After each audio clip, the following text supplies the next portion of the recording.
আসসালামু আলাইকুম, শোনা যাচ্ছে?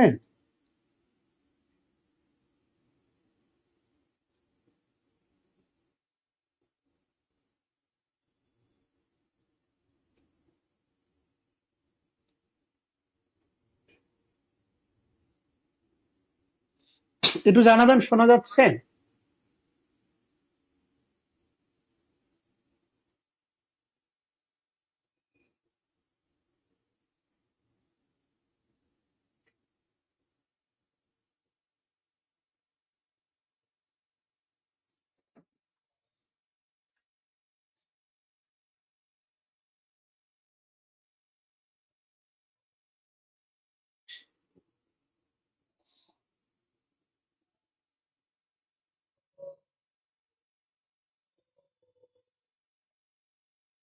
থ্যাংক ইউ সবাইকে। ওয়ালাইকুম আসসালাম। শুভ, কি অবস্থা ভাইয়া? কেমন আছো? ওয়ালাইকুম আসসালাম।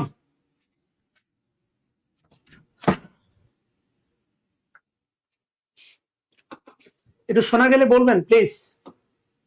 আমরা মেবি দ্যাট নিয়ে কথা বলছিলাম। দ্যাট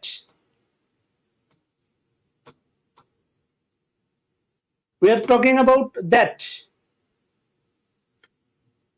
আমরা মনে হয় দ্যাট নিয়ে কথা বলছি, রাইট?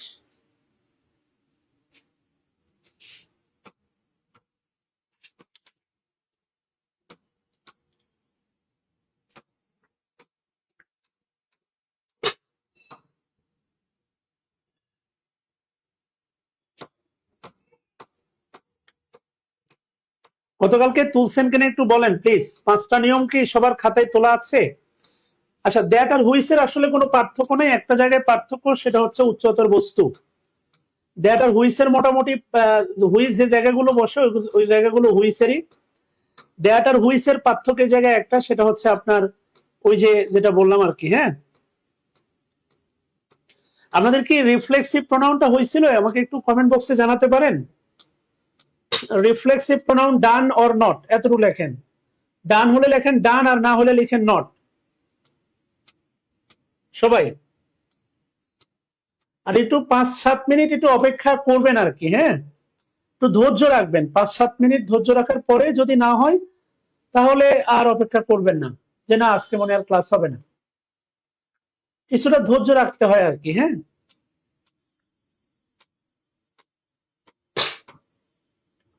আচ্ছা, এবার একটু বলবেন সে রিফ্লেক্সিভ প্রোনাউন। আচ্ছা, ওকে, ডান। পলি আক্তার, ভালো আছি বোন, কেমন আছিস? দু একটা নট হলেই বোঝা যায় আর কি। হ্যাঁ, থ্যাংক ইউ। আচ্ছা, এবার একটু খেয়াল করে দেখেন, সেটা হচ্ছে প্রথম কথা হচ্ছে ঠান্ডা মাথায় শোনেন। 1 নম্বর যে নিয়মটা বলা আছে, সুপারলেটিভ ডিগ্রি পরে রিলেটিভ প্রোনাউন হিসেবে দ্যাট বসে, খেয়াল করে দেখেন। 1 নম্বর যে নিয়মটা বলা আছে, সুপারলেটিভ ডিগ্রির পরে রিলেটিভ প্রোনাউন হিসেবে দ্যাট বসে। মূলত হুইস আর দ্যাট এর পার্থক্যের জায়গা হচ্ছে এইটা। এইটা ব্যতীত হুইস আর দ্যাট এর তেমন কোনো পার্থক্য নাই। সহজ করে বলি, হুইস আর দ্যাট উচ্চতর বস্তু, যেমন বই বোঝাতে রিলেটিভ প্রোনাউন হিসেবে হুইস বা দ্যাট বা উভয় বসানো যাবে, তবে দ্যাট অ্যান্সার করাই শ্রেয়। উচ্চতর বস্তু যেমন বই বোঝাতে রিলেটিভ প্রোনাউন হিসেবে হুইস বা দ্যাট উভয় বসানো যাবে, তবে দ্যাট অ্যান্সার করাই শ্রেয়। এই জায়গাটা ছাড়া হুইস আর দ্যাট এর মধ্যে মূলত হচ্ছে আর কোনো ঝামেলা নাই। আচ্ছা, সুপারলেটিভ ডিগ্রি পরে রিলেটিভ প্রোনাউন হিসেবে দ্যাট বসে। আমি যদি 1 নম্বর উদাহরণ দিই, মানে এটা অনুসারে, যেমন ধরেন আমি যদি বলি he is the wisest man who whom that I like। খেয়াল করেন, ওকে? লিখেন he is the wisest man, অর্থাৎ সে একজন জ্ঞানী মানুষ। whom that I like, যাকে আমি কি করি? পছন্দ করি। কথা বুঝতেছেন কিনা? আচ্ছা, যদি তাই হয় ভালো কথা, আপনি পছন্দ করতেই পারেন, আপনার অধিকার আছে পছন্দ করা। খেয়াল করে দেখেন, হি is the wise man whom that I like, right? বোঝাতে চাচ্ছি, যদি এখানে যদি থাকতো হি ইজ দ্য ম্যান, খেয়াল করেন, শুধু এখানে থাকতো হি ইজ দ্য ম্যান, তাহলে নিঃসন্দেহে রিয়াদ হাসান, আগে আপনাকে কমেন্ট করতে বলি নাই। যদি এখানে থাকতো হি ইজ দ্য ম্যান, তাহলে অবশ্যই আমরা অ্যান্সার করতাম হচ্ছে আপনার হুম। হি ইজ দ্য ম্যান থাকলে অবশ্যই অ্যান্সার করতাম হোম, কেননা ভার্ব আছে দুইটা। ভার্ব আছে কয়টা? দুইটা। একটা ইজের সাবজেক্ট হচ্ছে আপনার হি, আর লাইক এর সাবজেক্ট কি? আই। যেহেতু ম্যান এটা অবশ্যই কোনো বস্তু বা প্রাণী না, ওখানে হুইস আগেই বাদ। যে কোনো পরিস্থিতিতেই চিন্তা করি না কেন হুইস আগেই বাদ। যদি এমনটা থাকতো হি ইজ দ্য ম্যান হুম যাকে আই লাইক, এই সেই মানুষ যাকে আমি পছন্দ করি। কিন্তু সমস্যা হচ্ছে এখানে দেখেন, এখানে আছে হচ্ছে ওয়াইস্ট, অর্থাৎ এই যে জ্ঞানী, এটা হচ্ছে আপনার সুপারলেটিভ ডিগ্রি। আর এই সুপারলেটিভ ডিগ্রি থাকার কারণে, এই সুপারলেটিভ ডিগ্রি থাকার কারণে এখানে ম্যানটার খুব একটা প্রাধান্য পাবে না। এই কারণে হুম তো হবে না, হু তো হবেই না, অবশ্যই অ্যান্সার হবে হচ্ছে আপনার দ্যাট। এই পার্থক্য যদি না বোঝেন তাহলে রিয়াদ হোসেন কম্পিটিটিভ এক্সামে কখনো, কম্পিটিটিভ এক্সামে কখনোই মানে আপনি যখন কম্পিটিটিভ এক্সামের প্রিপারেশন নেবেন, নেভার বি হুজুগে, নেভার বি ঢালাও চিন্তা ভাবনা। দেখা মাত্রই চিন্তা ভাবনা করা যাবে না, যাবে না, যাবে না। This is the fact Riyad Hasan.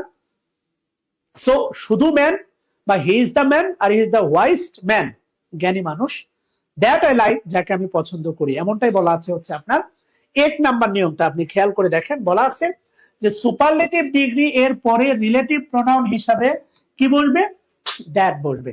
1 number নিয়মটা ক্লিয়ার কিনা আমাকে একটু বলবেন প্লিজ। আচ্ছা, 2 নাম্বারটা খেয়াল করে দেখেন। 2 নাম্বারটা বলছে মূলত ইন্টারগেটিভ সেন্টেন্স, ইন্টারগেটিভ সেন্টেন্স।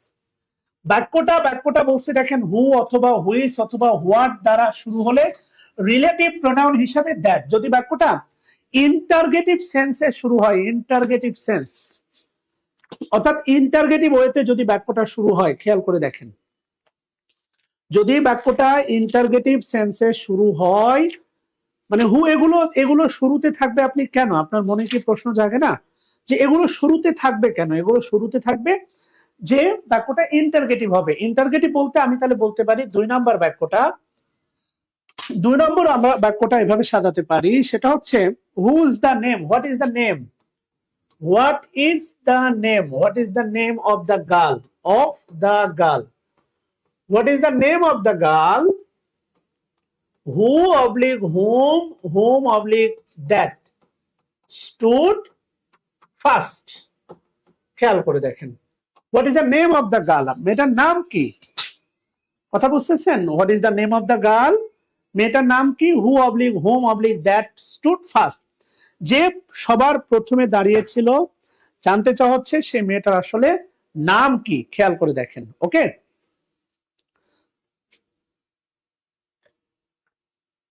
তাহলে আপনারাই বলেন মেয়েটার নাম কি? What is the name of the girl who oblique home oblique that stood first, যে মেয়েটা সবার প্রথমে দাঁড়িয়েছিল সে মেয়েটার আসলে নাম কি? তাহলে হোয়াট দিয়ে বাক্যটা শুরু হয়েছে, এখানে দেখেন আছে দ্য গার্ল। এখন দা গার্লের কথা চিন্তা করলে আপনার কাছে অ্যান্সার হতে পারে হু, না কোনোভাবেই অ্যান্সার হু হবে না, অবশ্যই অ্যান্সার হবে হচ্ছে আপনার কি? দ্যাট, অবশ্যই দ্যাট হবে। হুম তো হবে না, ভার্ব আছে, হু হবে না, অবশ্যই হবে হচ্ছে আপনার দ্যাট। কথা বুঝাইতে পারতেছি কিনা একটু বলেন প্লিজ, আপনারা বুঝতেছেন কিনা বা আমি বোঝাতে পারতেছি কিনা একটু বলেন প্লিজ, চুপ থাকেন না।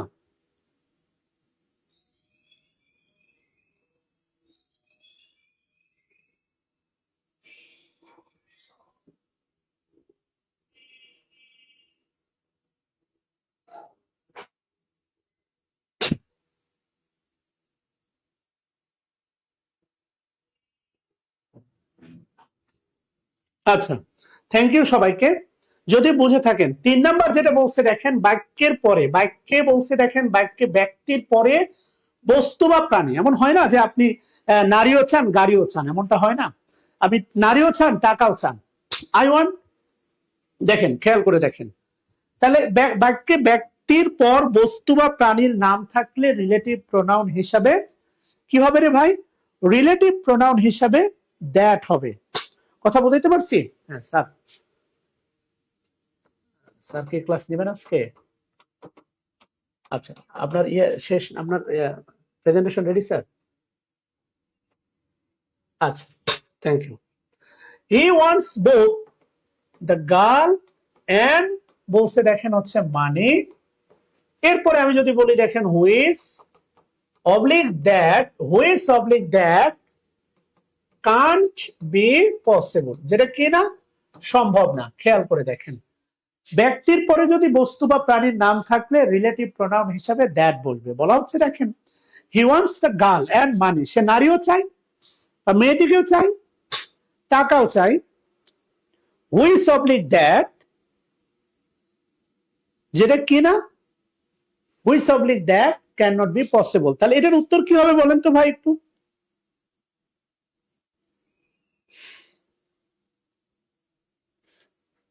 এটার উত্তর কি হবে বলেন?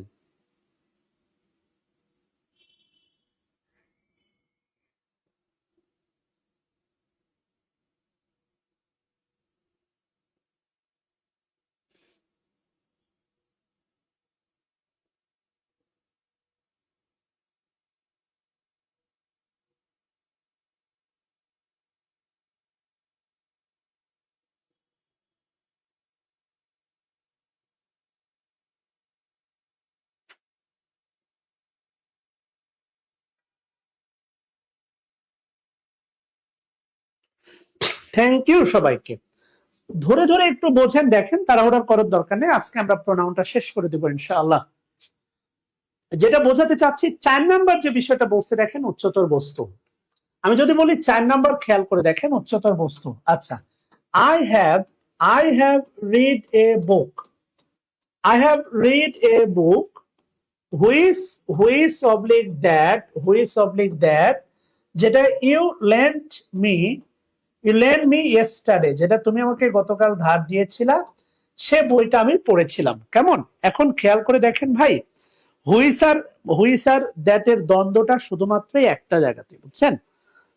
হুইচ আর দ্যাট এর দ্বন্দ্বটা হচ্ছে একটা জায়গায়। I have read a book which oblique that you lend me yesterday, যেটা তুমি আমাকে কি করেছিলে, গতকাল ধার দিয়েছিলে। কথা বুঝতেছেন কিনা? তাহলে বাস্তবতা হচ্ছে, আমি সহজ করে বলি, আপনি যখন রিটেনে লিখবেন বোথ আর কারেক্ট, বোথ কারেক্ট, আবারও বলতেছি বোথ কারেক্ট। আর যখন এমসিকিউ তে সলভ করবেন, তাহলে ফার্স্ট প্রায়োরিটি দিবেন হচ্ছে দ্যাট এর উপর, এই শেষ, আর কিচ্ছু না ভাই। রিটেনে আপনি যখন কোনো কিছু লিখতেছেন, বোথ আর কারেক্ট। রিটেনের সময় হুইচ দিব না দ্যাট দিব, এটা ভাবার কোনো দরকার নাই। আর এই বুকটা হচ্ছে এখানে মূলত antecedent, this book is an antecedent. কথা বুঝাইতে পারছি? আচ্ছা, এবার এরপরে কি বলছে খেয়াল করে দেখেন। নাম্বার যদি বলি 5, number 5, this is the mobile, this is the mobile, this is the mobile which oblique that I lost yesterday, যেটা আমি গতকালকে হারিয়েছিলাম, মনে হচ্ছে এই সেই মোবাইল। বলেন তো এই 5 নাম্বার হুইচ হবে নাকি দ্যাট হবে? This is the mobile which oblique that I lost yesterday.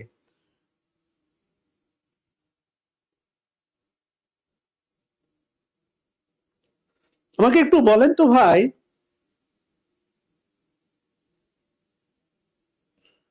Which হবে নাকি দ্যাট হবে?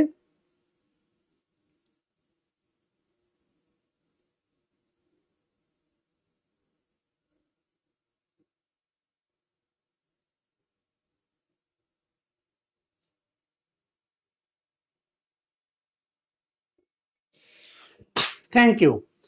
এখন বিষয়টা হচ্ছে, মোবাইল কিন্তু হুজুগে হয় না, এই মোবাইল কিন্তু বস্তু বা জড় পদার্থ। যদি এমনটা বলতাম, নাম্বার 6, সেটা হচ্ছে this is the same mobile. খেয়াল করে দেখেন, this is the same mobile which oblique that I lost yesterday. এবার পার্থক্যটা গড়ে গেছে কি? অবশ্যই হচ্ছে দা সেম। আপনাদের একটা বিষয় বলে রাখি, যে 5 নাম্বার নিয়মটাতে যে শব্দগুলো আছে, 5 নাম্বার নিয়মের মধ্যে সবচেয়ে গুরুত্বপূর্ণ হচ্ছে আপনার অল, এরপরে গুরুত্বপূর্ণ হচ্ছে আপনার অনলি, দা অনলি, সেম, আর একটা আছে মেবি হচ্ছে দা সেম। এই 5টা হচ্ছে 5 নাম্বার থেকে গুরুত্বপূর্ণ। কেমন? আবারও বলতেছি, 5 নাম্বার যে অনেকগুলো লিখেছেন, এখান থেকে সবচেয়ে গুরুত্বপূর্ণ হচ্ছে 5টা বেশিরভাগ ক্ষেত্রে। সেটা হচ্ছে অল, সাম, তারপর all, only, same, the same. এই 5টাকে আপনারা 5 নাম্বার নিয়ম থেকে একটু আলাদাভাবে ইন্ডিকেট করেন। যখন বলতেছেন হচ্ছে শুধু মোবাইল, তখন অবশ্যই হুইচ হবে। যখন বলবেন দা সেম মোবাইল, তখন আর হুইচ হবে না, অবশ্যই কি হবে ভাই? দ্যাট হবে। বাস্তবতা হচ্ছে, যেমন অল দিয়ে আমি আপনাদের এই উদাহরণটা এর আগে পড়াইছিলাম, নাম্বার 7, দেখেন all which oblique that, all which oblique that glitters, all which oblique that glitters, all which oblique that glitters is not gold. খেয়াল করে দেখেন। ওকে,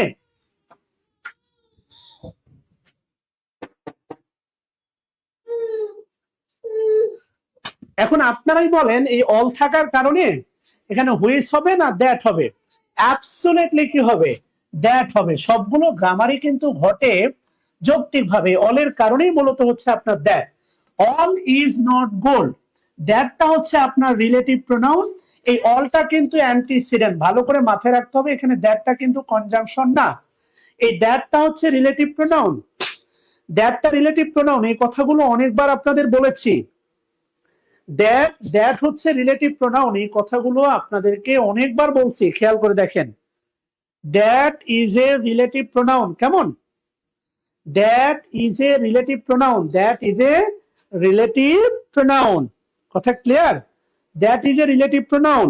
আচ্ছা, আশা করি বুঝতে পারছেন। গ্লিটার্স, গ্লিটার্স কিন্তু ভার্ব, গ্লিটার্স হচ্ছে ভার্ব। দ্যাট গ্লিটার্স, এটা হচ্ছে subordinate clause. That glitters, this is subordinate clause. That glitters subordinate clause is not gold, এটা হচ্ছে প্রিন্সিপাল ক্লজ। আমরা যখন ক্লজের আলোচনা করব না, তখন এই আলোচনাগুলো পাবেন। This is principal clause. কথা বুঝাইতে পারছি? লেডিস এন্ড জেন্টলম্যান, দেখেন প্লিজ, এই পর্যন্ত ক্লিয়ার কিনা বলেন। আচ্ছা, আরেকটু আছে, আমরা আরো একটু আলোচনা করব, আসেন। সেটা হচ্ছে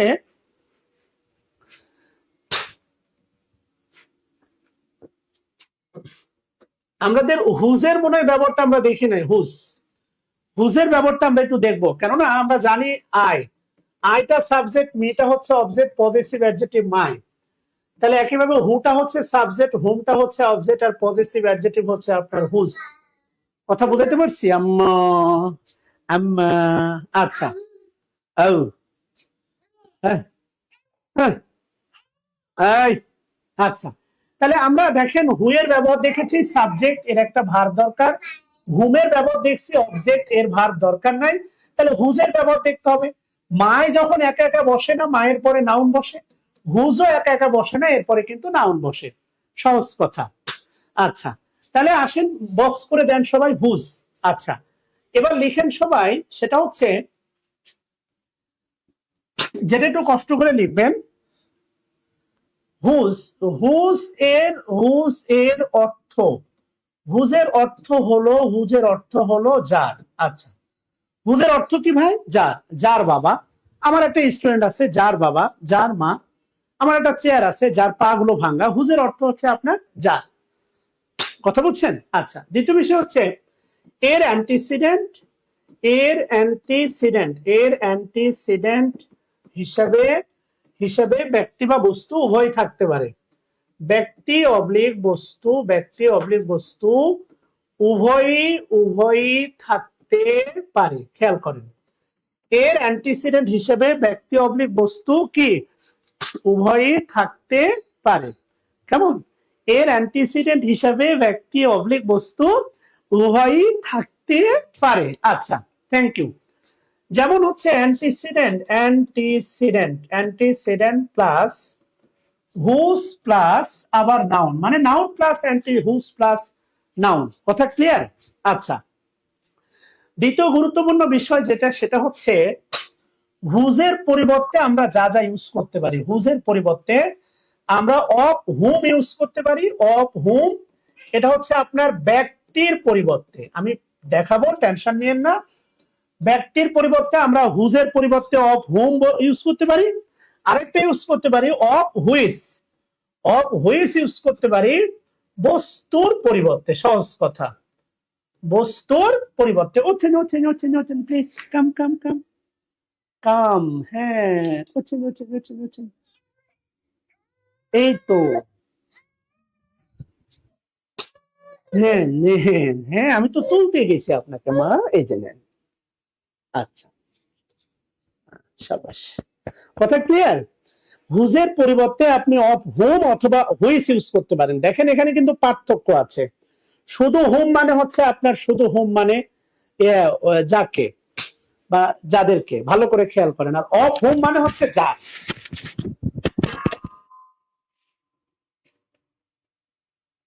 এই দুটোর ভিতরে কিন্তু রাত দিন তফাৎ আছে ভাই। আবারও বলতেছি, খেয়াল করে দেখেন। হুইস মানে হচ্ছে যেটি, হুইস মানে যেটি। অফ হুইস মানে কিন্তু যার। এটাকে আপনাকে ভালো করে মাথায় রাখতে হবে। বলতেই পারি, দেখেন আমার একটা চেয়ার আছে যার 4 পা ভাঙ্গা। কথা বুঝছেন? আমার একটা চেয়ার আছে যার 4 পা কি ভাঙ্গা, এটা কিন্তু আমি বলতেই পারি। বুঝতে পারছি? This is the fact. তো এই বিষয়গুলো আপনাকে ভালো করে বুঝতে হবে, না হলে কিন্তু ভাই ঝামেলা আছে। বোঝা যাচ্ছে কিনা একটু বলেন তো ভাই? বোঝা গেলে একটু হ্যাঁ বলেন। আবারও বলতেছি, হুইস মানে কিন্তু যেটি। পার্থক্যটা হচ্ছে, দেখেন আমরা একটা উদাহরণ দেখি, আসেন। আমি যদি বলি, দেখেন, আই হ্যাভ এ ডগ না, বিড়াল পোষা যায়। I have A cat, dash colour is red হয়, হোয়াইট হয়। বিড়ালের কালার মানে হোয়াইটই ভালো, তাই না? I have a dog dash colour. আমি উত্তর লিখেন না, আমি আগে অপশন দিই, তারপরে অপশন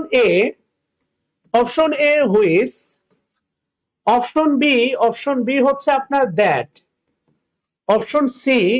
অপশন সি হচ্ছে আপনার হোম, আর অপশন ডি হচ্ছে আপনার হুজ। ওকে, তাহলে আই হ্যাভ এ ডগ, আমার একটা বিড়াল আছে, ড্যাশ কালার ইজ হোয়াইট। ভালো করে খেয়াল করে দেখেন। এখন এই প্রশ্নটার ক্ষেত্রে আমাদের বেশিরভাগ শিক্ষার্থীরা কি করে জানেন? এই প্রশ্নটার ক্ষেত্রে দেখেন ভাই, বাক্য কিন্তু এভাবে বানানো যায়। আপনি কিন্তু বাক্য বানাতে চান না। ফ্রি হ্যান্ডের কথা আবার বলেন না যে স্যার ফ্রি হ্যান্ড তো শিখলাম না। আই হ্যাভ এ ক্যাট, আমার একটা কি আছে, বিড়াল আছে। এখন যদি নাদিম আবরার যে অলরেডি হুইজ দিয়ে রাখছে, বিড়াল দেখে হুইজ দিয়ে রাখছে না। হুইস মানে হচ্ছে, হুইসের বাংলা হচ্ছে তোমার যেটি। তাহলে তুমি যদি এখানে হুইস বসাও, তাহলে বাংলা দাঁড়াচ্ছে যেটি রং সাদা। তাহলে আমার একটা বিড়াল আছে যেটি রং সাদা। নাদিমা আবরার এতবার মানে কমেন্ট চেঞ্জ করলে হয়?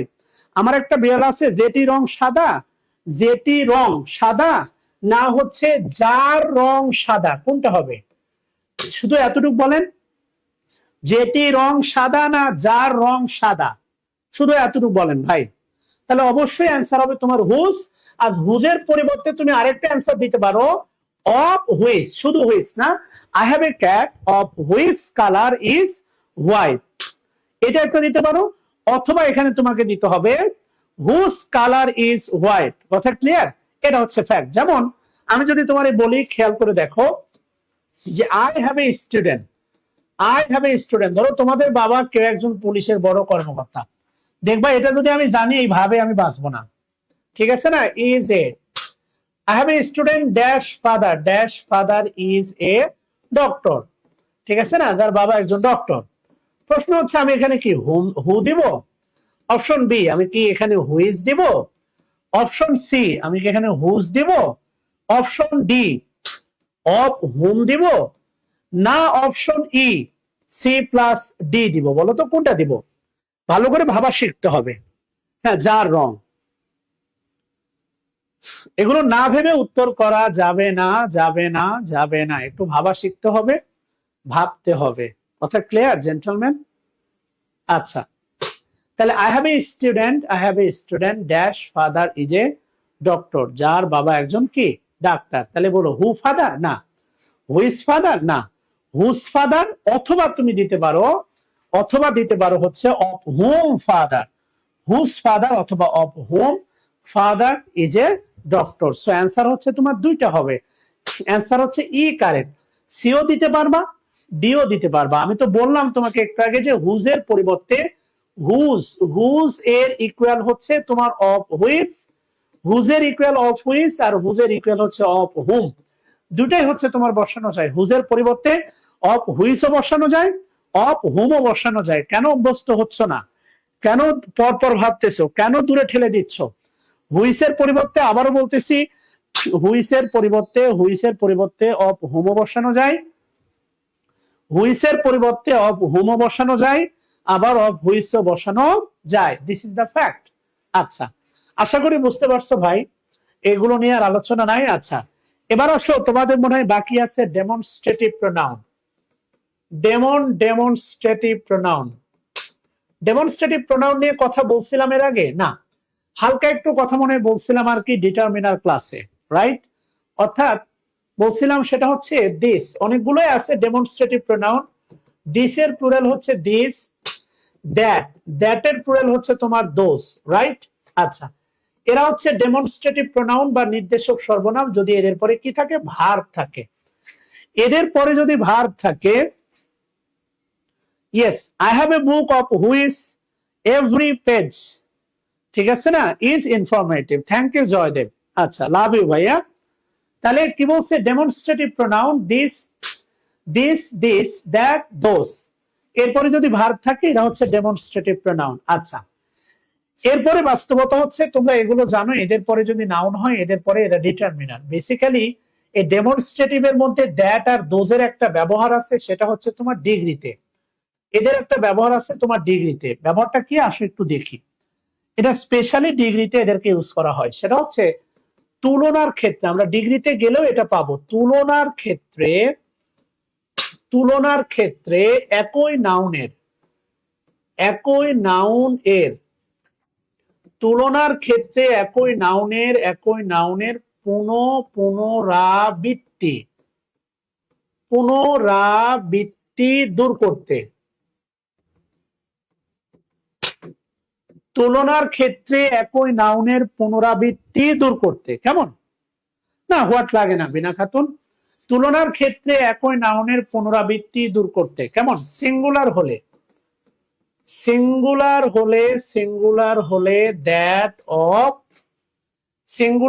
দ্যাট অফ, আর প্লুরাল হলে দোজ অফ ব্যবহৃত হয়। প্লুরাল হলে দোজ অফ ব্যবহৃত হয়। মাঝে মাঝে তো ভালোই থাকে, আবার দৌড়াই কেন বুঝি না। কথা ক্লিয়ার? তুলনার ক্ষেত্রে একই নাউনের পুনরাবৃত্তি দূর করতে, সবচেয়ে গুরুত্বপূর্ণ এই নিয়মটা হচ্ছে পুনরাবৃত্তি দূর করতে, সেটা হচ্ছে পুনরাবৃত্তি দূর করতে। তাহলে সিঙ্গুলার হলে, সিঙ্গুলার নাউন হলে তার পরিবর্তে দ্যাট অফ, আর প্লুরাল হলে তার পরিবর্তে দোজ অফ ব্যবহৃত হয়। কথা বুঝাইতে পারছি? সিঙ্গুলার হলে দ্যাট অফ, আর প্লুরাল হলে তোমার দোজ অফ ব্যবহৃত হয়। এবার আমাকে একটু ভালোবেসে একটা কথা বলেন তো প্লিজ, সেটা হচ্ছে আমরা জানিও একটা মানে কি বলে হচ্ছে একটা বিতর্ক আছে, ডিম আগে না মুরগি আগে। সেই বিতর্কে যেতে চাচ্ছি না, আমাকে একটু ভালোবেসে বলেন তো ভাই, নাউন আগে না প্রোনাউন আগে? সো একটু কমেন্ট করেন তো ভাই। আপনারা যখন প্যাসেজ পড়তেন আগে প্রোনাউন দিয়ে শুরু হয় না নাউন দিয়ে শুরু হয়, বলেন তো?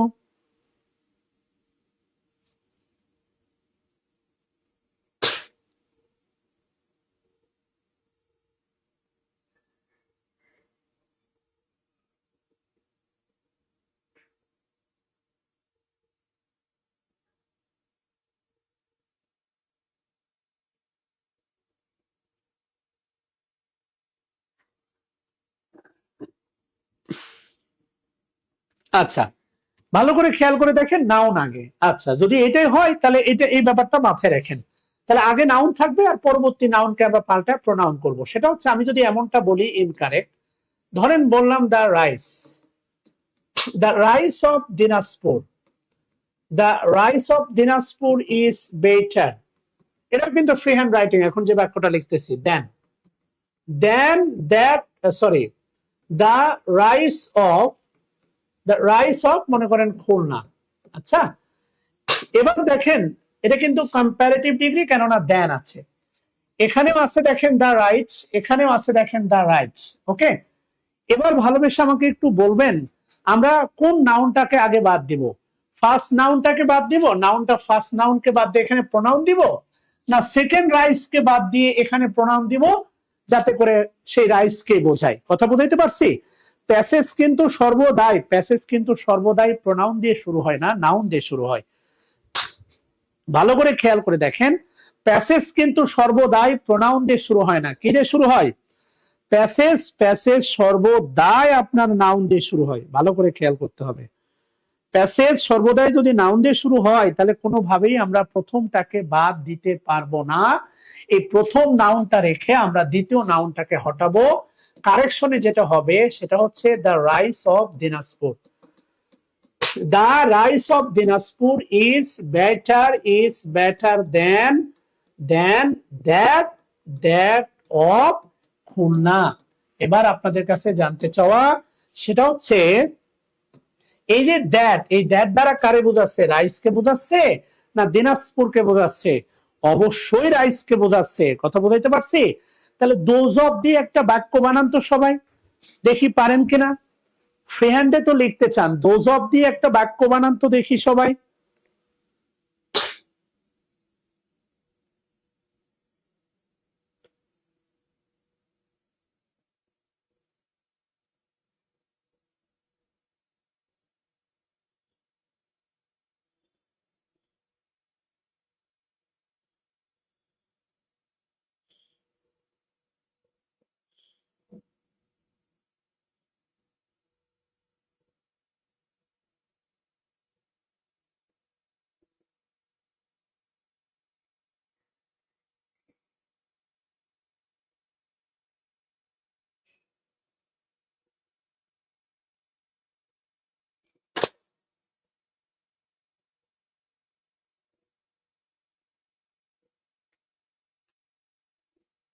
আচ্ছা, এবার একটু আমি একটা বাক্য বানাতে বলছি।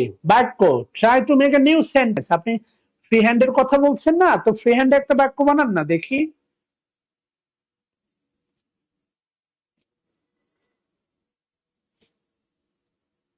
আর আপনার কলম চলবে না, আপনার কলমে, আরে ভাই রাইসের জায়গায় একটা প্লুরাল নাম দিয়ে দেন। রাইসের জায়গায় একটা প্লুরাল নাম দিয়ে দেন। এরপরে ভার্বের জায়গায় ভার্বটা পাল্টে ফেলেন। আপনি ভাই পারেন না কেন? আপনাকে কে শেখাবে বলেন? এখানে আপনি লিখতে পারেন সেটা হচ্ছে দ্য রোডস, রাস্তাগুলো, the roads of Dinajpur. The roads of মনে করেন দিনাজপুর। এখন যদিও বাংলাদেশের সব রাস্তায় ভালো, দ্য রোডস অফ দিনাজপুর, তাহলে রোডস হচ্ছে প্লুরাল, তাহলে আর ইজ হবে না, কি হবে? আর। সম্পর্ক পাল্টে গেল। তাহলে মনে করেন বেটার, ওই বেটারই রাখেন দেন। তাহলে এরপরে এখন বলেন এই রোডস কে বুঝাইতে কি হবে? দ্যাট হবে না দোজ হবে? দোজ অফ মনে করেন হচ্ছে নোয়াখালী, যদিও নোয়াখালীর রাস্তা এখন ভালো। কথা ক্লিয়ার? নোয়াখালীর রাস্তার চেয়ে দিনাজপুরের রাস্তা ভালো। এটাই তোমার ফ্রি হ্যান্ড রাইটিং, এবং এটা ডিগ্রিতে কাজে লাগে। কিভাবে কাজে লাগে আমি আপনাকে বাস্তবসম্মত দেখাচ্ছি। একটু সময় দিয়ে হেল্প করেন, সাথে থেকে হেল্প করেন। দেখেন এই যে ডিগ্রির প্রশ্নটা, এটা ডিগ্রি, এই যে পেয়ে গেছি আর কি। হ্যাঁ, আগের ব্যাচকে পড়াইছি তো। দেখেন তো এই 16 নম্বর প্রশ্নটা পারেন কিনা বলেন। তাহলে প্রোনাউনের কয়েকটা বিষয় দেখেন ডিগ্রিতেও কাজে লাগে। আমরা বলছিলাম ওয়ান অফ বলেন তো কোন ডিগ্রিতে কাজে লাগে? ওয়ান অফ মনে আছে? ওয়ান অফ এর পরে নাউনটা সর্বদাই প্লুরাল, এটা কোন ডিগ্রিতে কাজে লাগে মনে আছে?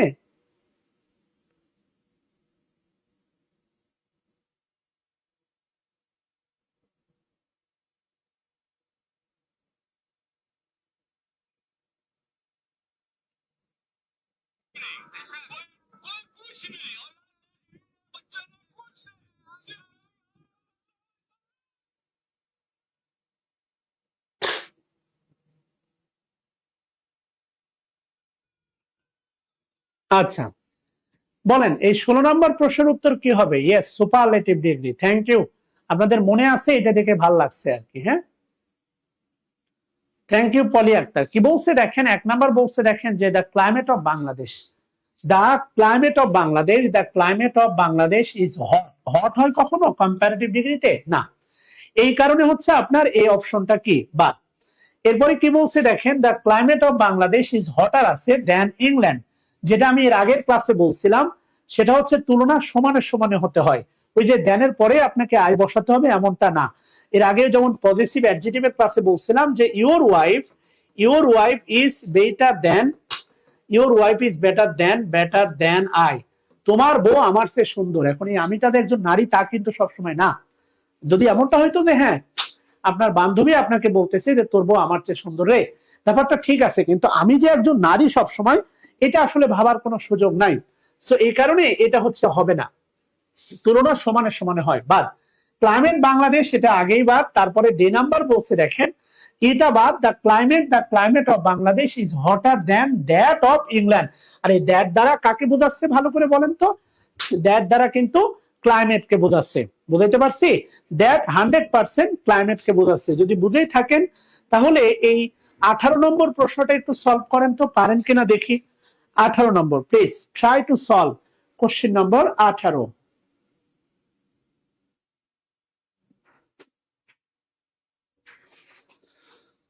একটু 18 নম্বর প্রশ্নটা সলভ করেন, দেখেন পারেন কিনা।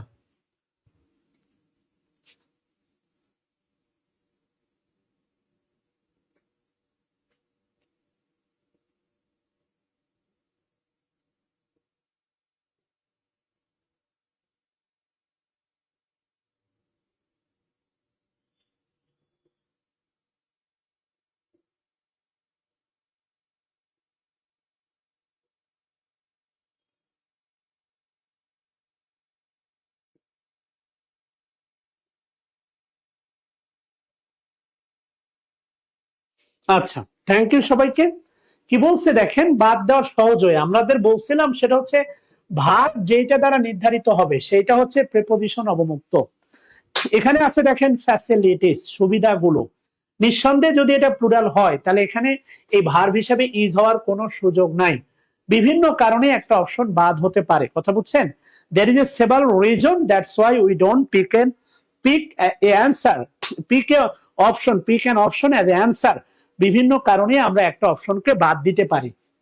আমরা ডিগ্রিতে আসি এর মানে এই না যে এখানে ইজটা কারেক্ট, সাবজেক্ট ভার্ব এগ্রিমেন্ট অনুসারে এটা বাদ। বি নাম্বারটা আপনি খুব ভালো করে জানেন, কখনো অ্যাজ গুড অ্যাজ হয় না, অ্যাজ গুড হয় না, হয় অ্যাজ গুড অ্যাজ। এটা অসম্পূর্ণ মনে হচ্ছে। তার চেয়ে বড় কথা হচ্ছে বি নাম্বারে আরো সমস্যা আছে পরের দিকে।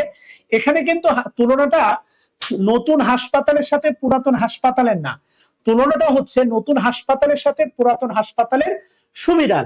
তাহলে এখানে সুবিধা তুলনা হবে।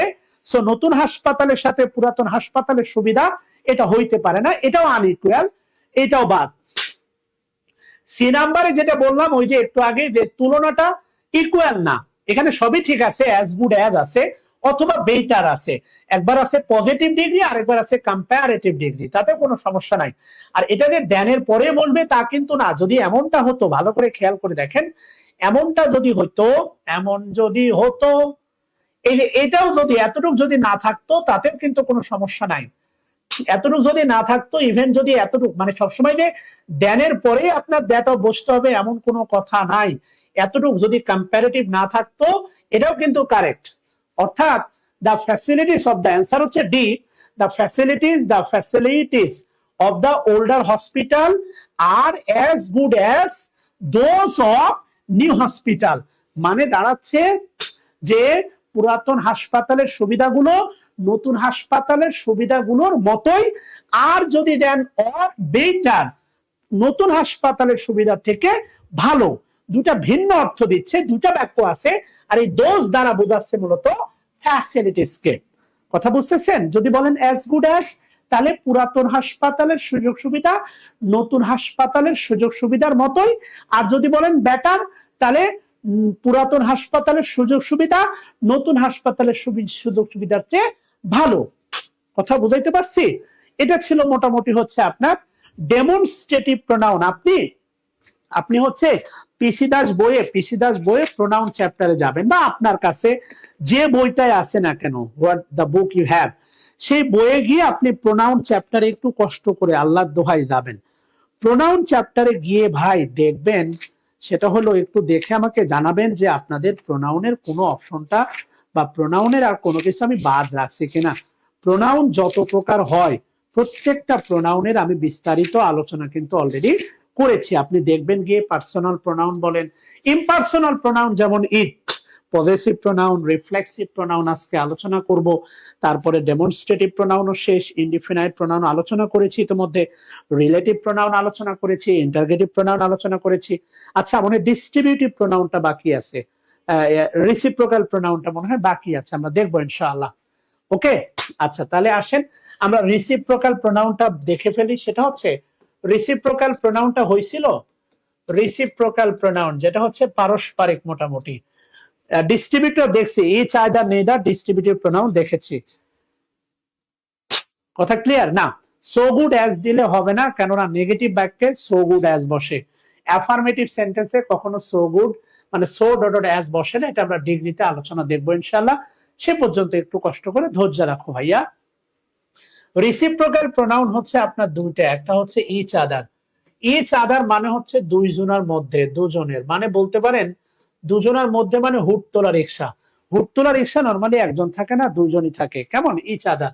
এটা অনেকটা বিটুইনের মতো। যখন হুট তোলা রিক্সায় দুইজন যাবে, সে যেভাবে যাক দেখলে বলবেন ইচ আদার। কথা বুঝাইতে পারছি? আরেকটা হচ্ছে আপনার one another. One another, one another মানে হচ্ছে এক কথায় ফ্যামিলি প্যাক। ওকে, মানে আমি যদি যাই আমার ওয়াইফ বাচ্চা সহ, মনে রাখবেন দুইয়ের অধিক, ফ্যামিলি প্যাক অর্থাৎ দুইয়ের দুইয়ের অধিক, দুইয়ের দুইয়ের অধিক, অধিক বা ততোধিক, দুইয়ের অধিক বা ততোধিক। কথা বুঝাইতে পারছি? একটা বিটুইনের সমান, একটা অ্যামাং এর সমান। কেমন? যেমন ধরেন হচ্ছে আমি যদি বলি Romeo, Romeo and Juliet, Romeo and Juliet কি হবে বলেন তো? লাভ হবে না লাভস হবে? কয়জন? দুইজন। তাহলে আমরা বলবো each other, each other, right? আচ্ছা, ভালো কথা বললাম। এরপরে এরপরে লিখেন হচ্ছে দে, তারা। দে তারা লাভ, দে তারা লাভ ওয়ান অ্যানাদার, তারা একে অন্যকে ভালোবাসে। কেমন? দে লাভ ওয়ান অ্যানাদার। এ পর্যন্ত ক্লিয়ার কিনা বাচ্চারা বলেন তো? যদি ক্লিয়ার হয় তাহলে ডান লিখেন। রিসিপ্রোকাল প্রোনাউন গেল। আমরা এখন রিফ্লেক্সিভ প্রোনাউন নিয়ে কথা বলবো।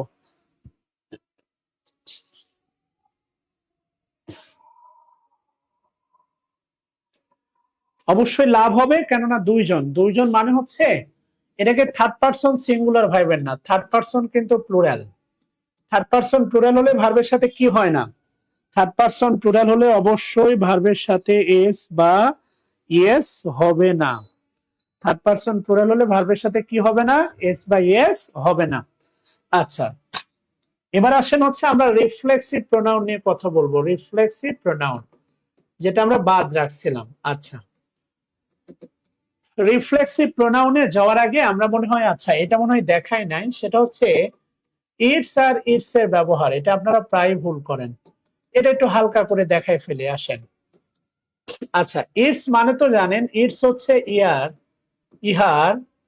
ইটস মানে হচ্ছে ইহার একটা পজেসিভ অ্যাডজেক্টিভ, একটি পজেসিভ পজেসিভ অ্যাডজেক্টিভ। খেয়াল করে দেখেন, ইটস মানে ইহার, এর একটা পজেসিভ অ্যাডজেক্টিভ। কেমন? আচ্ছা, যেমন I know it's benefits, I know it's benefits, অর্থাৎ বেনিফিটের সাথে কিন্তু এস আছে। আমি আমি ইহার, আমি ইহার সুবিধা, আমি ইহার সুবিধাগুলো জানি, আমি ইহার সুবিধাগুলো কি জানি। কথা বুঝাইতে পারছি? এটা যেন আর কখনো ভুল না হয়। আচ্ছা, এবার যেটা আছে সেটা হচ্ছে ইটের সাথে অ্যাপোস্ট্রোফি এস। এর ভিতরে কয়জন আছে বলেন তো? তিনজন।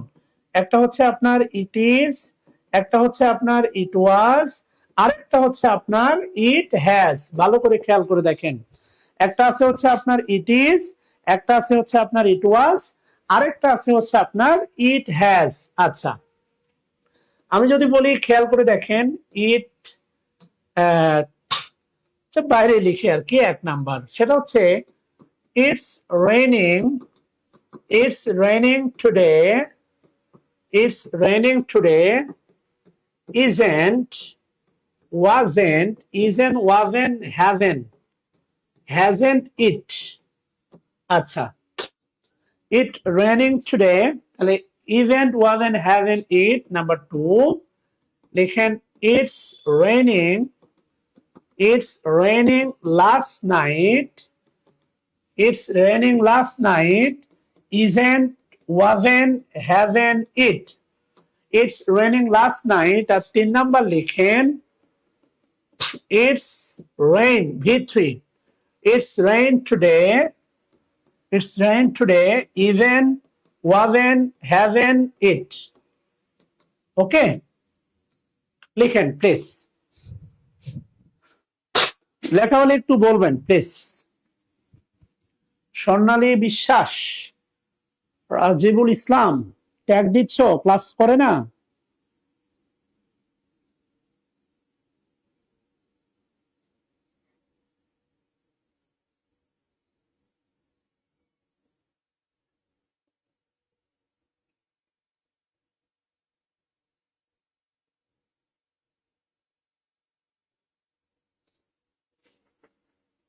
তোলা হলে একটু উত্তর করেন।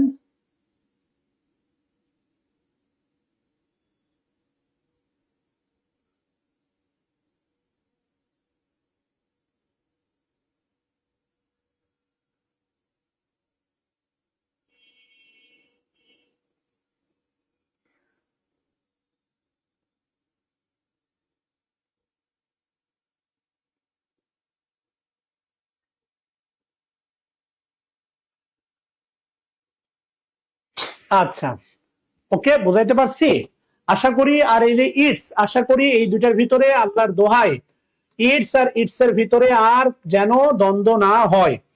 আচ্ছা, এবার আসো রিফ্লেক্সিভ প্রোনাউন। রিফ্লেক্সিভ প্রোনাউন, আচ্ছা রিফ্লেক্সিভ প্রোনাউন। বিনা আক্তার, যদি বিসিএস এর কথা বলি, মানে প্রোনাউন থেকে বিসিএস এর প্রশ্ন ছিল দুইটা, তাও এই জাতীয় প্রশ্ন, নিচের কোনটি ডেমনস্ট্রেটিভ প্রোনাউন, সত্যি কথা। বাট এটা হচ্ছে ফ্রি হ্যান্ড রাইটিং এবং হচ্ছে ক্লজের ক্লাসে লাগে। সো হোয়াট শেখালাম না বিনা আক্তার, তুমি এটা আবার মনে রাখো না যে স্যার হোয়াট শেখায় না, কারণ মানুষ সেটা দিলে মনে রাখে না, যেটা দেয় না সেটা মনে রাখে। এটা হচ্ছে বাস্তবতা। রিফ্লেক্সিভ প্রোনাউন নিয়ে অনেকগুলো কথা বলবো। চারটা নোটে আমরা রিফ্লেক্সিভ প্রোনাউন নিয়ে কথা বলবো। নোট 1, আচ্ছা নোট 1, আচ্ছা থ্যাংক ইউ বোঝার জন্য। আমি আর উত্তর বললাম না, আবার বললো না যে স্যার উত্তর বলে দেন। আচ্ছা বলে দিই। প্রথমটা হচ্ছে ইজেন্ট, পরেরটা ওয়াজেন, এরপরে হ্যাজেন। কেমন? কারণ লাস্ট নাইট মানে হচ্ছে এটা কিন্তু পাস্ট টেন্স। পাস্ট মানে হচ্ছে লাস্ট নাইট মানে কিন্তু পাস্ট টেন্স। কথা বুঝাইতে পারছি? আচ্ছা থ্যাংক ইউ। অনেক কিছুই নতুন শিখতেছো কিন্তু স্বীকার করবে না, এটা হচ্ছে বাস্তবতা। রিফ্লেক্সিভ প্রোনাউনে নোট 1 দাও। এত ইংলিশ কখনো শেখো নাই রে ভাই। দুই একটা ইংলিশ বলো, ফিজিক্স বলো, কেমিস্ট্রি বলো, বায়োলজি বলো, ম্যাথ বলো, দুই একটা বিষয়ে এক্সপার্ট হইছো ওই কোচিং এর ভাইয়াদেরই। আবার সকাল সন্ধ্যা কোচিং এর ভাইয়াদেরকে তোমরা ব্যবসায়ী বলে গালি দাও। চিন্তা করো, এত পরিশ্রম দিয়ে ক্লাস নেই তারপরেও। আচ্ছা, যেটা বোঝাতে চাচ্ছি সেদিকে যেতে চাচ্ছি না, আসো। নোট 1 লেখো যে রিফ্লেক্সিভ প্রোনাউনের সাথে reflexive reflexive pronoun reflexive pronoun এর সাথে রিফ্লেক্সিভ প্রোনাউনের সাথে সেলফ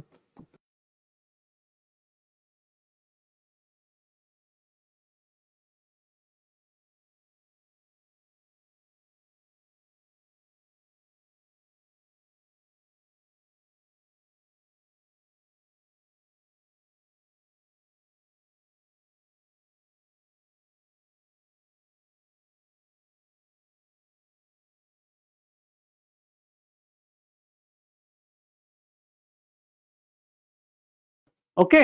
আচ্ছা সরি জেন্টলম্যান। আচ্ছা দেখো, রিফ্লেক্সিভ প্রোনাউনের সাথে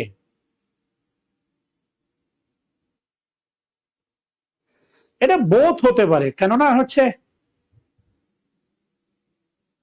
এটা হচ্ছে জয়দেব বলা কঠিন। আই স দিস পিপল, না দিস পিপল আমি দেখি, দূরে দেখি না কাছে দেখি, কাছে মনে হয় দেখি।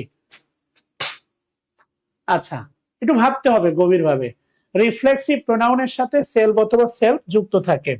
আচ্ছা 2 নম্বর লাইনটা লিখবা যেটা, সেটা হচ্ছে 2 নম্বর লাইন হচ্ছে লিখো রিফ্লেক্সিভ প্রোনাউন যুক্ত বাক্যে reflexive reflexive reflexive pronoun reflexive pronoun যুক্ত বাক্যে রিফ্লেক্সিভ প্রোনাউন যুক্ত বাক্যে সাবজেক্ট এবং অবজেক্ট একই ব্যক্তিকে বোঝায়। একই ব্যক্তিকে বোঝায়। রিফ্লেক্সিভ প্রোনাউন যুক্ত বাক্যে সাবজেক্ট এবং অবজেক্ট একই ব্যক্তিকে বোঝায়। সহজ কথা।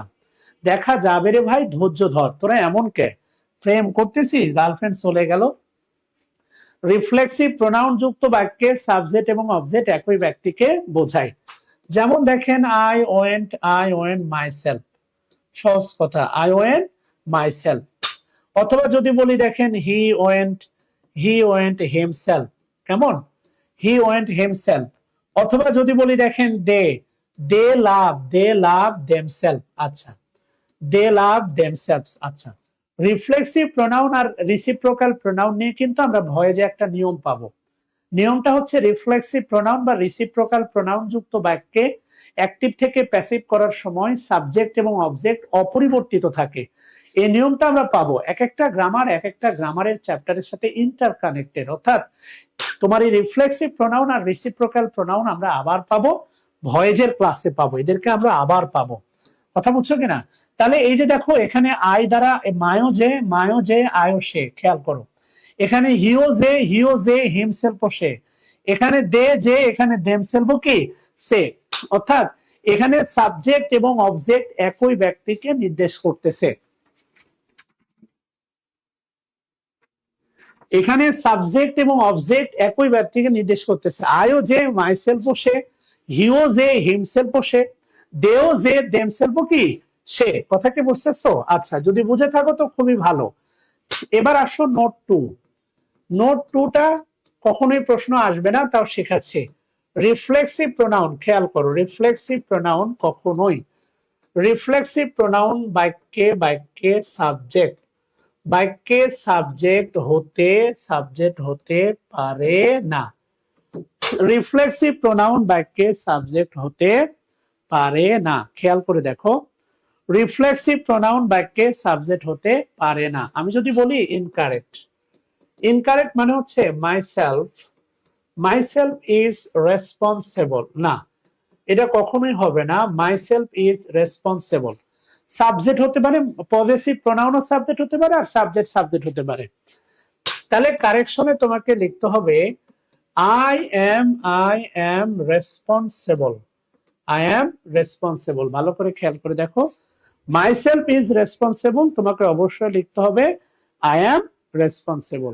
ওকে, আচ্ছা, নোট 3 যে বিষয়টা, নোট 3 খেয়াল করো, নোট 3 এটা গুরুত্বপূর্ণ। সেটা হচ্ছে তুমি দেখবা রিফ্লেক্সিভ প্রোনাউনের যেখানে আছে সেখানে এমফ্যাটিক প্রোনাউনও আছে।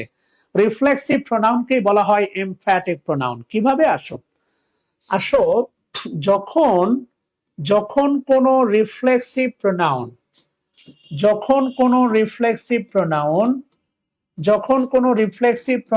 জোর প্রকাশে, যখন কোন রিফ্লেক্সিভ প্রোনাউন জোর প্রকাশে, ভালো করে খেয়াল করে দেখো, যখন কোন রিফ্লেক্সিভ প্রোনাউন জোর প্রকাশে কোন নাউন বা প্রোনাউন এর পাশে বসে উক্ত রিফ্লেক্সিভ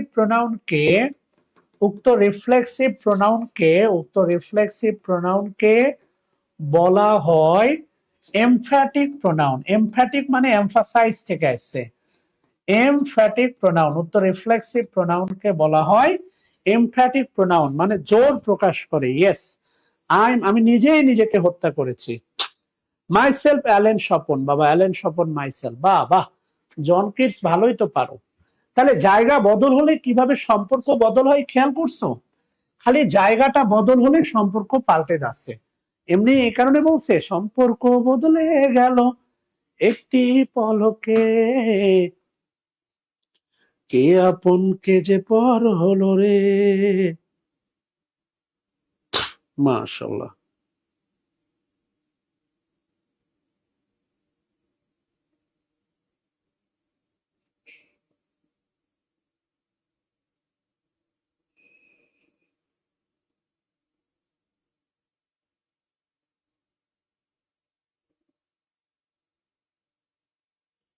আচ্ছা, থ্যাংক ইউ। এরপরে যে বিষয়টা হচ্ছে, আমি যদি বলি দেখো আই ওয়েন্ট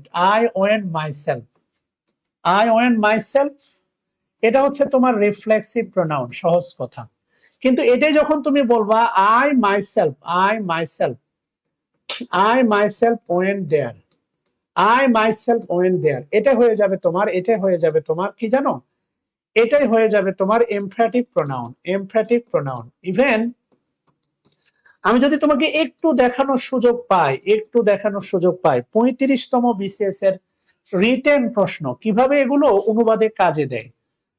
তোমরা তো মনে করো যে গ্রামার আর ইয়েটা আলাদা, যদি একটু আমাকে দেখানোর সময় দাও, সুযোগ দাও সাথে থেকে, তাহলে আমি দেখাতে পারি। আসো।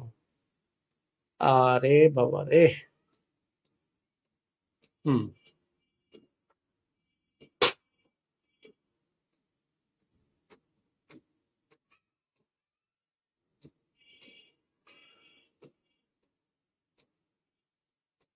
এই যে এই 35তম ট্রান্সলেশনটা, অর্থাৎ 35তম রিটেনের ট্রান্সলেশনটা সবচেয়ে কঠিন ছিল আর কি। হ্যাঁ, সেটা নিয়ে একটু কথা বলবো তোমার সাথে। দেখো কি বলছে, দেখো এই যে তিনি, এখানে তিনি শব্দটা উজ্জ্ব আছে, মানে এটা একটা প্যাসেজ ন্যারেশন। তো তো স্বর্ণলতা ফলিয়াকে নিয়ে মূলত হচ্ছে একটা প্যাসেজ ন্যারেশন।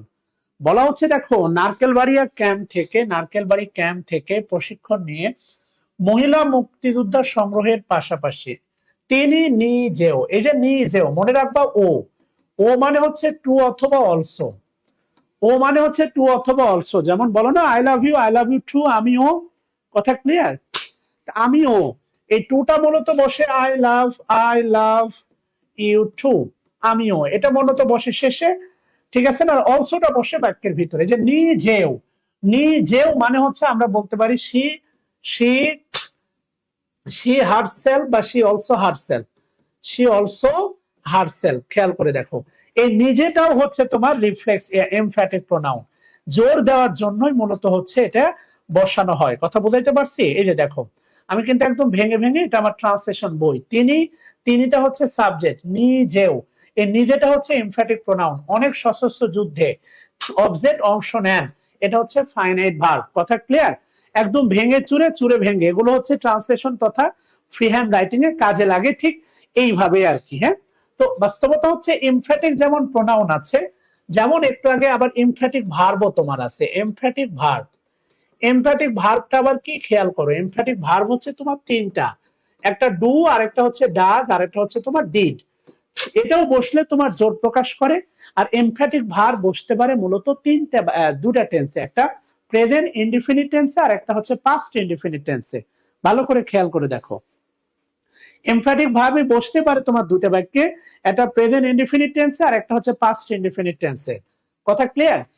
যেমন আমি যদি বলি, খেয়াল করে দেখো, I love you, I love you মানে আমি তোমাকে ভালোবাসি। যদি বলি I don't love you, I don't love you মানে আমি তোমাকে ভালোবাসি না। কিন্তু যদি বলি, খেয়াল করে দেখো, আই ডু লাভ ইউ, মানে এর বাংলাটা হচ্ছে আমি অবশ্যই, আমি অবশ্যই, অবশ্যই তোমাকে, তোমাকে। এখন ভালোবাসার বাংলা তোমার কাছে কি? ভালো, লাভের বাংলা যদি ভালোবাসা হয় ভালোবাসা, আর লাভের বাংলা যদি হয় বাঁশ দেওয়া, তাহলে বাঁশ দেওয়া। So this is emphatic verb, this is emphatic verb. এই ডুটা, ডু নটের এই যে ডুটা, এটা কিন্তু তোমার অক্সিলারি ভার্ব, কিন্তু এই যে ডু, এটা কিন্তু মেইন ভার্ব। খেয়াল করো, এমফ্যাটিক ভার্বের সংজ্ঞাটাই হচ্ছে জোর প্রকাশে যখন মেইন ভার্বের আগে বসে, এটাকে বলা হচ্ছে তোমার এমফ্যাটিক ভার্ব। সো এই 3 নাম্বার বাক্যে যে ডুটা দেখতেছো না, এই ডুটা হচ্ছে তোমার এমফ্যাটিক ভার্ব। এটা শুধুমাত্র প্রেজেন্ট টেন্সে বসে, আর পাস্ট ইনডিফিনিট আর প্রেজেন্ট ইনডিফিনিট টেন্সে বসে। আই ডু লাভ ইউ, আমি অবশ্যই তোমাকে ভালোবাসি অথবা বাঁশ দেই। কথা বুঝতেছো? ইভেন উইলিয়াম ওরসতের সেই মহান যে বিখ্যাত উক্তিটা, nature nature never, nature never did betray, এই যে দেখো, did betray the heart, nature never did betray the heart that loved her. কথা বুঝতেছো কিনা? এই যে দেখো, ডিড এরপরে আছে বিট্রে, এটা কিন্তু পাস্ট টেন্স। এই ডিডটা হচ্ছে তোমার এমফ্যাটিক ভার্ব, ডিডটা হচ্ছে তোমার এমফ্যাটিক ভার্ব, আর বিট্রেটা হচ্ছে তোমার মেইন ভার্ব। এবং এটা কিন্তু অবশ্যই পাস্ট ইনডিফিনিট টেন্স। এমন একটা বাক্য বানাও না। তোমরা আজকে এত চুপচাপ নীরব কেন? এমফ্যাটিক ভার্ব দিয়ে একটা বাক্য বানাও না দেখি। হ্যাঁ, উইলিয়াম ওরসন, জন কিটস, তুমিও তো একজন সাহিত্যিক বাবা। বলেছিলে গো ভালোবাসি গো।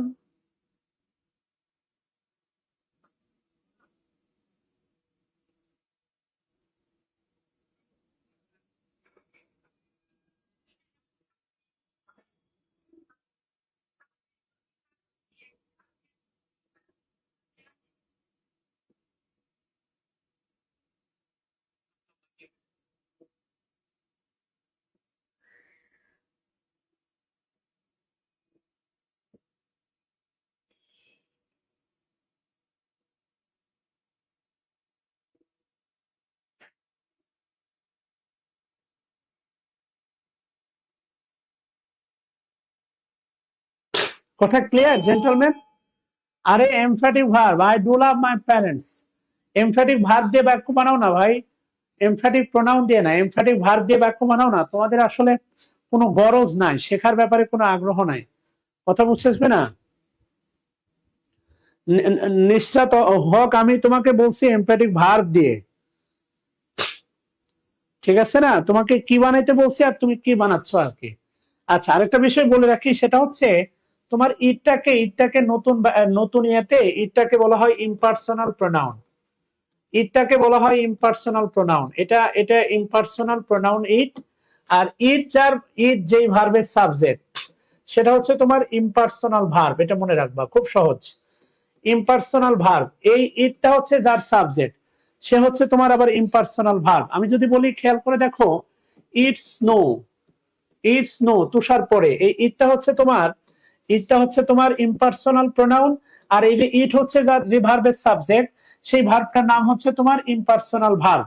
প্রোনাউনের সাথে ভার্বের সম্পর্ক, প্রোনাউনের সাথে ডিগ্রির সম্পর্ক, আমি সবগুলোই কিন্তু দেখাচ্ছি। প্রোনাউনের সাথে ভয়েসের সম্পর্ক, আর কিভাবে বলবো বলো?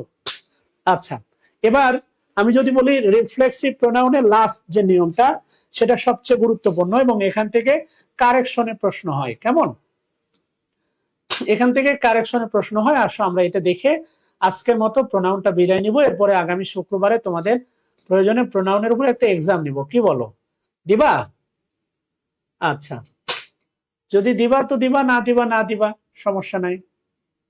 আচ্ছা, এই যে এই নোট 4টা একটু তোলো সবাই, প্লিজ এটা একটু তোলো সবাই। সেটা হচ্ছে এই 4টা তুলে এই ব্যাখ্যাটা সবাই একটু লেখো please. Absent from, avail of, pride in, enjoy, excerpt. কথা ক্লিয়ার? এই 5টা বাক্য তুলে ডান পাশের এই ব্যাখ্যাটা লিখো। এটা দিয়ে আমরা মোটামুটি আজকে শেষ করব। ওকে, থ্যাংক ইউ সবাইকে, যারা যারা কমেন্ট করছো, যারা যারা করো নাই। দেখো, আশা করি প্রোনাউনের আদ্যপান্ত শিখতে পারছো।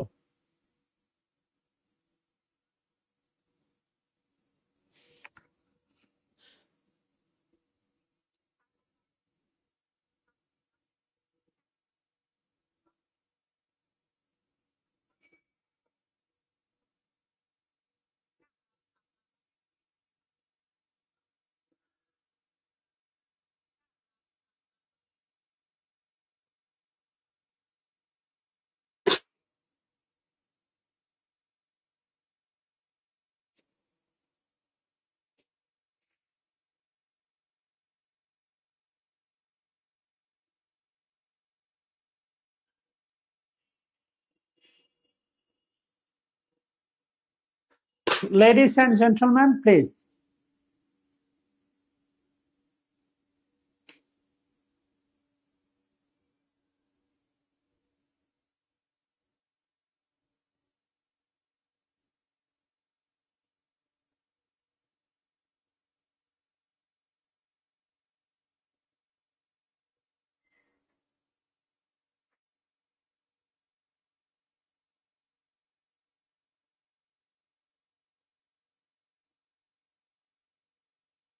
আচ্ছা, এবার যদি তোলো, my father and I did the work ourselves. Thank you, আমরা নিজেরাই আমার কাজটা করি।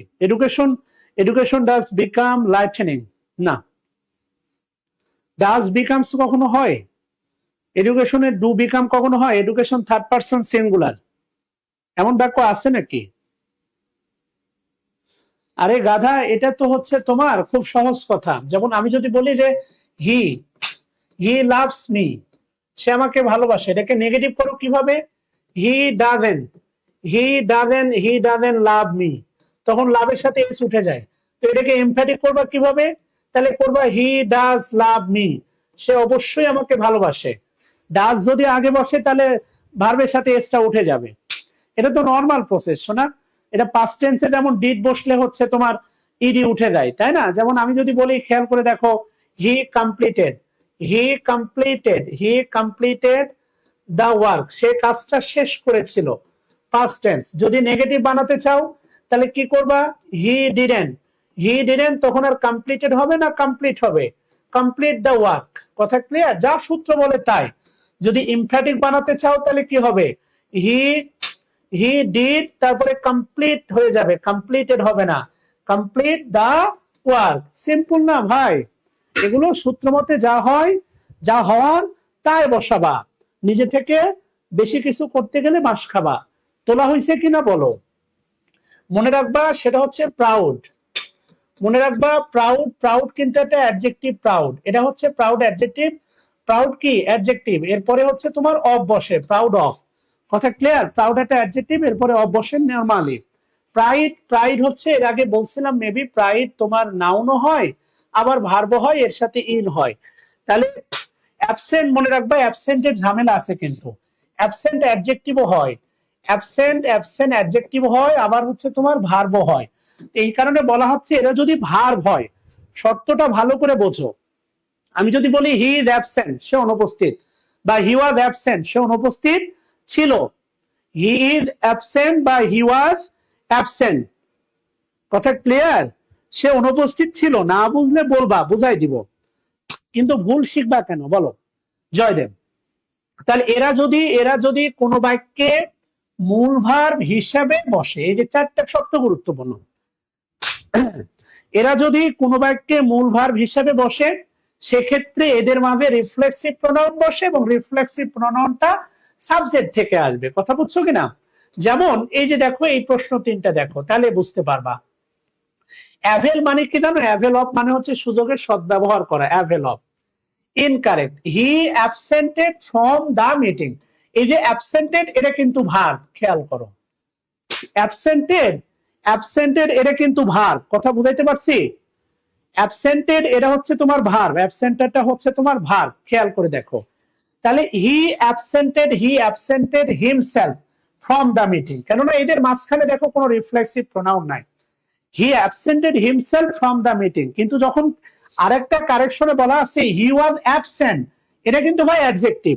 আর অ্যাডজেক্টিভ হলে কিন্তু এদের মাঝখানে রিফ্লেক্সিভ প্রোনাউন বসবে না, বসবে না, বসবে না, বসবে না। কথা ক্লিয়ার? বুঝাইতে পারছি? তাহলে মোটামুটি হচ্ছে এটা হচ্ছে এই পর্যন্ত তোমাদের সাথে কথাবার্তা। তোমরা যদি চাও, তোমাদের সাথে অনেকদিন ক্লাস হলো, 1 মাস হয়ে গেল, তোমাদের ভালো লাগা, খারাপ লাগা, মন্দ লাগা, দাবি দেওয়া জানাতে চাইলে আমি তোমাদের সাথে এখন জুমে 10 মিনিট কথা বলবো, যদি তোমরা চাও। জুমে কথা বলতে চাইলে একটু ইয়েস লেখো।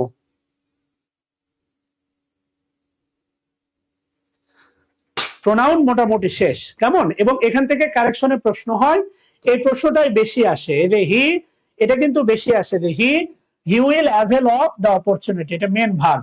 So he will avail himself, himself আসছে হি থেকে। কথা বুঝাইতে পারছি? আচ্ছা, ওকে। তাহলে আমি হচ্ছে জুমের লিঙ্কটা তোমাদের গ্রুপে দিয়ে দিচ্ছি। তোমাদের আবদার, কথা ভালো লাগা শুনবো ইনশাআল্লাহ। আসসালামু আলাইকুম।